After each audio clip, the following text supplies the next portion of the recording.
이번 패스트트랙 안건 지정에 캐스팅보트 역할을 한 바른미래당은 깊은 당내 갈등에 빠졌습니다. 손학규 대표가 옛 국민의당 출신 인사 2명을 공석이던 최고위원에 임명하면서 내홍이 깊어지고 있는 건데요. 반대파가 절차를 어긴 것이라며 무효라고 나선 가운데 한동안 당 주도권 싸움은 계속될 전망입니다. 김주영 기자입니다.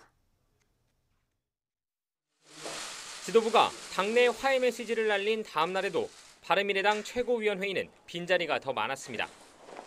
손학규 대표는 선출직 최고위원들이 장기간 당무를 거부하고 있다며 옛 국민의당 출신인 주승용 의원과 문병호 전 의원을 공석이던 지명직 최고위원으로 임명했습니다. 당무 집행을 정상화해야 되겠다고 하는 그런 절실한 현망 속에 지명되신 최고위원들께서는 무엇보다도 당의 화합을 위해서 또 총선 준비를 위해서 적극적으로 활동해 주시기를 기대합니다.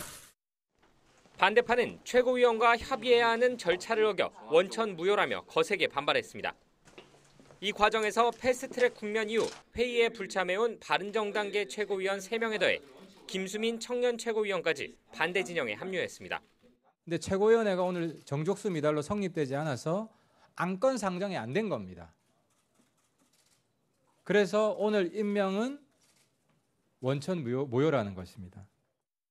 김수민 최고위원과 권은희 정책위 의장의 경우 지도부에 잇따른 강경태세에 불만을 갖고 향후 최고위 불참을 검토하고 있는 것으로 알려졌습니다.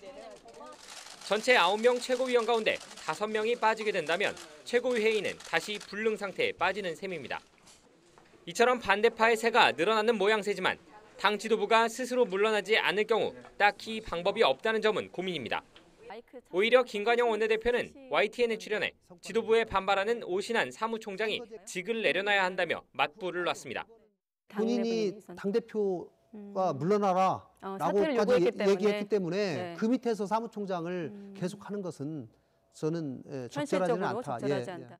다만 일각에서 제기되는 옛 바른정당계 인사의 집단 탈당 가능성은 현재로는 없어 보입니다.